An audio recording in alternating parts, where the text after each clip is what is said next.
Before going into the topic details, I want to bring your attention to the UPSC coaching programs offered by ClearIAS. ClearIAS offers online and offline courses to help candidates get selected for prestigious government services like IAS, IPS, or IFS.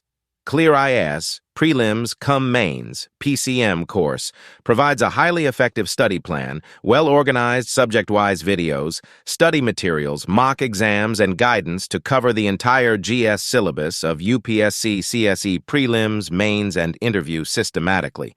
As a limited-period offer, there is a 40% discount on our online courses. Enroll now. So we are talking about the PM e-drive, so we'll understand what it is. So this is a page taken directly from the PMO page. So what is this thing? It is actually the PM Electric Drive Revolution in Innovative Vehicle Enhancement. So Electric Drive Revolution in Innovative Vehicle Enhancement. It is okay if you don't remember the full form of it. Just remember what this thing PM e-drive is. We'll understand what the particular concept is actually all about. So that is the thing. Please don't worry about the full form. Just take note of the abbreviations only. That is enough. So what is the scheme? What is the PM e-drive scheme? It is actually aiming to replace what system? To replace the FAME system. So what is the FAME? FAME and the PM e-drive. It is actually both the projects are actually being implemented by Ministry of Heavy Industries. So when we think about electric vehicles, please don't think about there is an entirely different department like Ministry of Road, Transport, Highways. They are implementing, not like that. It is actually the Ministry of Heavy Industries which is actually taking forward the concept of electric vehicles in India. So Ministry of Heavy Industries has a program that is called FAME. So what is FAME? It is the faster adoption and manufacturing of electric vehicles. That is the current scheme. So FAME has a phase 1, phase 2, etc., goes on like that. Now what the Ministry of Heavy Industries is planning is to have a PM e-drive, and that will replace the FAME. So the FAME scheme will go and the PM e-drive scheme will come. That is actually the logic. And it will be a 2-year project which will be promoting and reaching or enriching the electric vehicle reachability. That is, more people will be able to buy this kind of electric vehicles. That is what the project is actually aiming for. And not just the PM e-drive, they are actually aiming for one another project. That is actually the PM e-bus Seva scheme. PM e-bus Seva scheme. So we are talking about these two schemes here, new schemes here. And basically what is this thing? To boost the electric bus adoption in the public sector. So we have our own state governments, transport department is there. Every kind of state governments will have. So the government, with this scheme, the PM e-bus Seva scheme is actually aiming to increase the procurement of these kind of electric buses into the public transport system. You have automatically seen certain kind of electric buses in your cities and places, but the government is further accelerating its procurement. That is what the e-Seva scheme is actually all about. So let's understand what are the components of the PM e-drive scheme. What are the different components? Number one is subsidies. Of course, there will be some kind of subsidies will be given. Demand incentives will be given. That is somewhere at 3,600 crore rupees is actually earmarked for this particular scheme. So a lot of different incentives when we purchase an electric two-wheeler, when we purchase an electric three-wheeler auto rickshaw kind of this thing, and when there is actually ambulances, trucks, and all the different kind of vehicles, whenever we purchase, there will be incentives. Some kind of discounts, some kind of reductions will be there. So that is a fundamental thing. And that is what we are actually aiming for, incentivizes purchases. So when we go to buy an electric vehicle, there will definitely be discounts and more reductions. So that is the point number one. Second point, there will be electronic vouchers will be available for maybe some gift cards, something like that. And these electronic vouchers will be available for those people who go buy the electric vehicles. And what is it? It is actually Aadhaar authenticated, and these electric vouchers will be sent directly to your mobile phones, directly to your numbers. So they can be used later for some kind of other purchases. And so the point is, e-vouchers will be Aadhaar authenticated. And the next thing is that about the ambulance system. That is, new kinds of ambulances are actually coming. They're actually earmarked some kind of 500 crores for this system. Of course, ambulances has to be, patient friendly. It has to have different new kinds of systems. It is not a common vehicle, right? It is not even a public transportation vehicle. It has to be having certain different kind of standards. So all the kind of standards will be actually assessed and met by different kind of ministries. such as the Ministry of Road Transportation and Highways, Ministry of Health and Family Welfare, and Ministry of course, the heavy industries, all will come together to create or to promote a new set of electric ambulances, which will be having enhanced features. Safety protocols will be there. The patient safety will be encouraged. And then the environmental protection will also be there. Because why? Because it is electric. So e-ambulances are also getting prominence. That is the point. The next thing is that the e-truck incentive. Why e-trucks? We know the point, that is, through the roadways, there are a lot of different cargoes are actually being moved in India, day out, day in. So the point is that the trucks which are actually going, majorly they are filled by diesel. And what happens with diesel? Pollution is actually happening. So what the government is actually trying to say, the government is actually trying to modernize these trucks. And more electric trucks will be procured. And along, this particular project will also have an outlay of 500 crores. So it's a huge project, of course. So what they're actually aiming for, they're aiming to reduce the kind of electric air pollution coming from this kind of large trucks. And they're also saying is that if these old trucks, maybe some trucks which are actually older than 15 years or something like that, if they're actually scrapping it, they will be getting vehicle scrapping certificates, which can be used to get incentivization when we go to buy electric trucks, etc. So if you have an old truck, go for scrapping, you get a scrapping certificate, go to an electric vehicle dealer, give the scrapping certificate, you get further discount. That is the point. Then next thing is that about the charging infrastructure. There is a point that the global level charging infrastructure of the electric vehicles is not uniform, is not standardized. So when the electric vehicle system industry was actually started, there was actually a huge problem because everything was not standardized. So the government is actually aiming to have public charging stations. Just a second.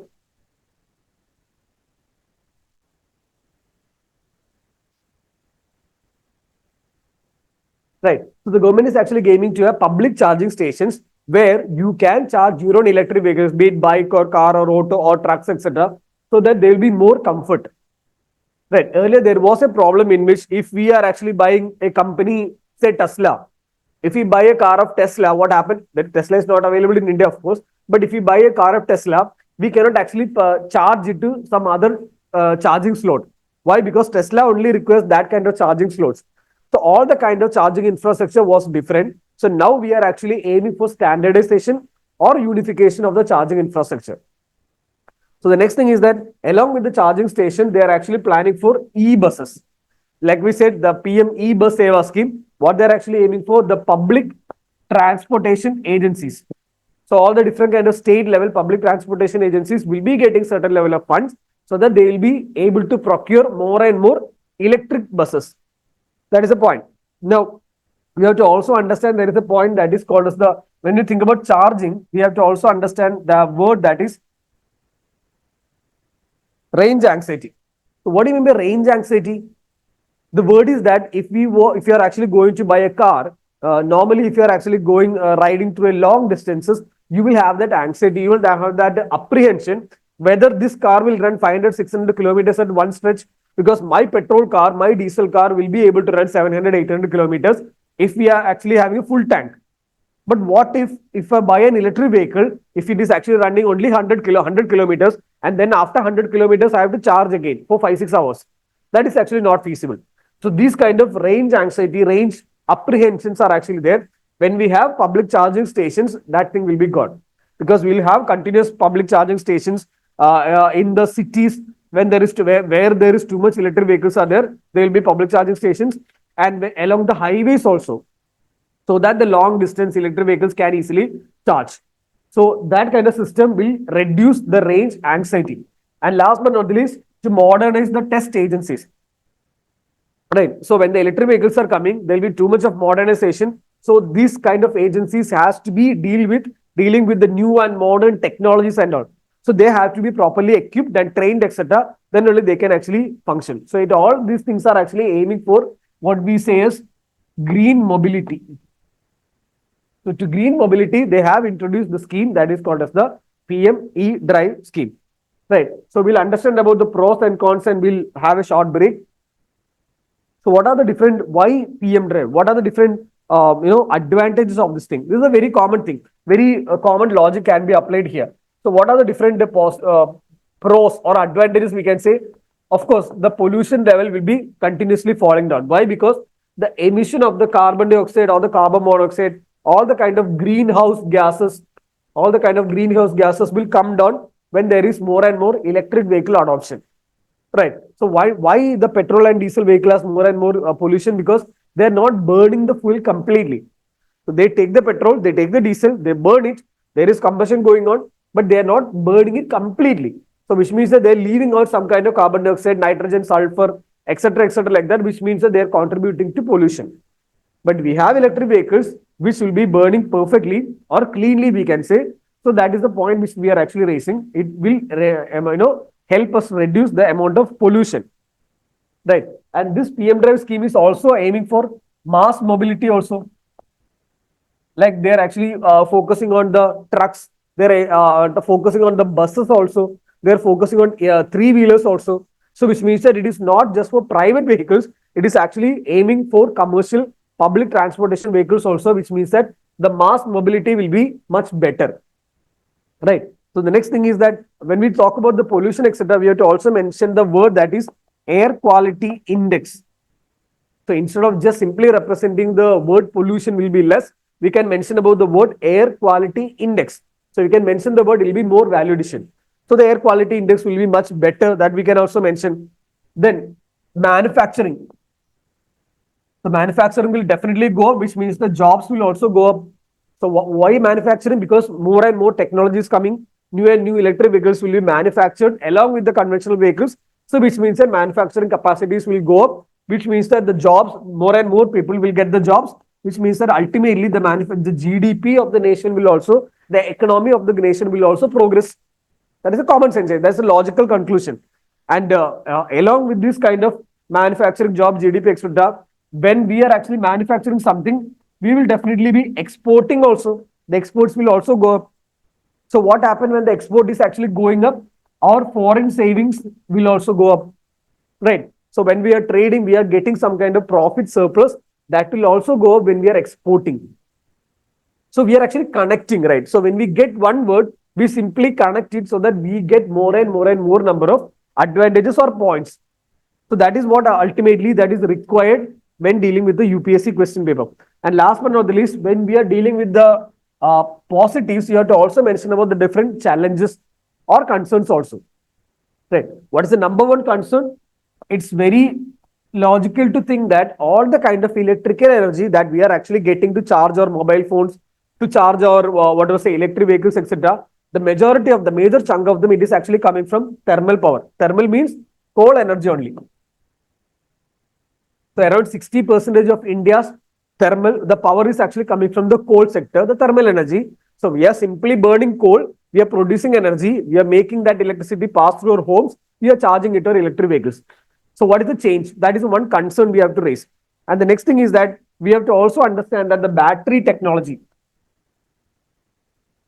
it is still developing phase only. We are passing through different levels of battery technologies. We are actually using certain kind of lithium-ion batteries in our mobile phones, etc. But these kind of battery technologies are continuously developing, evolving, which means that it will take some time for it to get standardized. The next thing is that, of course, we said about the range anxiety. That is, a person who has conventionally driven a petrol or diesel vehicle will automatically have an apprehension that whether my bike, whether my electric vehicle will actually go that much of distance. That is a huge concern. So there has to be proper awareness campaign so that this kind of range anxiety will come down. The three more other thing is that the charging infrastructure, just like we said earlier, we need proper infrastructure, we need proper unified standard infrastructure, and we need proper charging stations also in every kind of cities, in every nook and corner of the country. We need this kind of charging infrastructure. Then only people can be trusted. Then only people will come forward to buy electric vehicles. That is the point. Then, and it is we have to also mention that it is actually scattered. That is the point which we are actually raising. It is not uniform. It is not available everywhere. Maybe in the urban areas we see charging infrastructure, but not in the rural areas everywhere. So it has to be properly arranged. And then standardization of the charging infrastructure and the battery technologies and all the electric vehicle segments. So all these things are actually reminding us challenges or concerns that these things has to be addressed. Then only we can actually get a favorable electric vehicle ecosystem. Right. So this is actually the topic that is talking about the PM e-drive scheme. And I'm sure that electric vehicles is a huge topic, and it is always in the current affairs. So make sure that you understand what an electric vehicle is from the science and technology section. Understand about the recent battery technologies, how it is actually evolving, what are the new players coming in, what is the range of an electric vehicle, be it a car or a bike or an auto, etc., etc., like that. So make sure that you are aware about these kind of technologies also.